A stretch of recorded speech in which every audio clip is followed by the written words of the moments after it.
I mean, I think that, like you rightly chronicled, there's a process that any flag bearer would have to go through, per even our constitution. Some of it are constitutional, some of it are what you call by convention, where you would have to do your consultations and then get the buy-in of certain key personalities and, if you like, organized groups. Then you go to the constitutional aspect of it. And so, for example, you mentioned the president, you mentioned the majority caucus in parliament, but there are also a stream of other people and even organized groups that you probably haven't mentioned that would have to be consulted as well.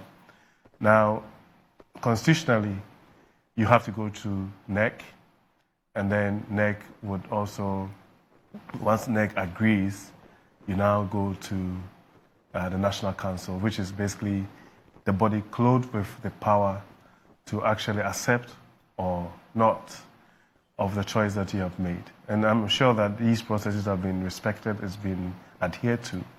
But you know, we are in a political enterprise. So sometimes some of these conversations and these meetings will definitely come to the public domain.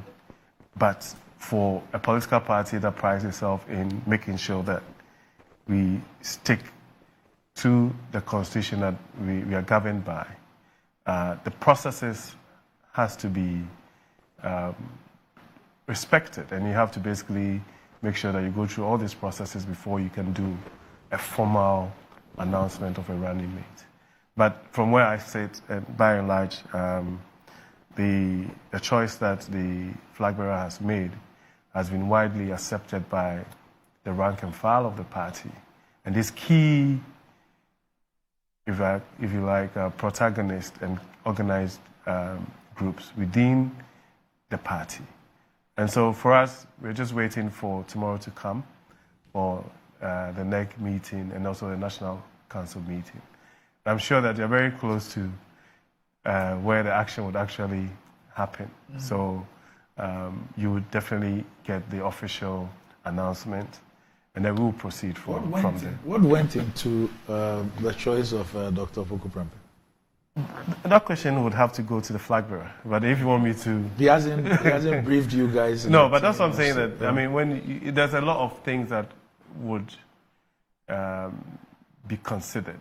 But apart from all the things in terms of competence, in terms of a right fit and all of that, a vice president's role has to be one that has to go to somebody that you can trust, somebody that you have a relationship with, somebody that understands your language. When I say your language, not necessarily what we speak, but how you relate to people, your vision, and is able to complement who you are as a president. So every president is as good as, if you like, the vice president that they have. And I'm sure that that is some of the reasons and the considerations that have gone into the nomination. But you know, I think that we also have to be very clear in our minds that the process, of course, sometimes will be very, if you like, tensed. Because in our party, I'm sure that if you want to find 200, 300, 400, 500 people who would be running mates, you can find them. But the reality is that the decision is a sole preserve of that of the flag bearer. And once the decision is made, then everybody has to rally behind that particular decision. And then we'll go out there and prosecute a campaign. And I believe that if we're talking about the attributes of the nominee, you realize that, I mean, when it comes to public service, when it comes to competence, when it comes to his own charisma and relationship with the people, is there, and then we can be able to make references to that.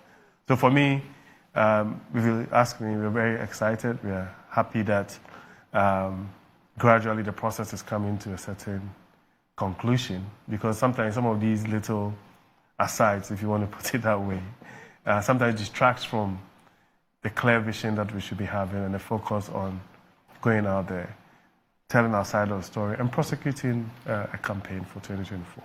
Right.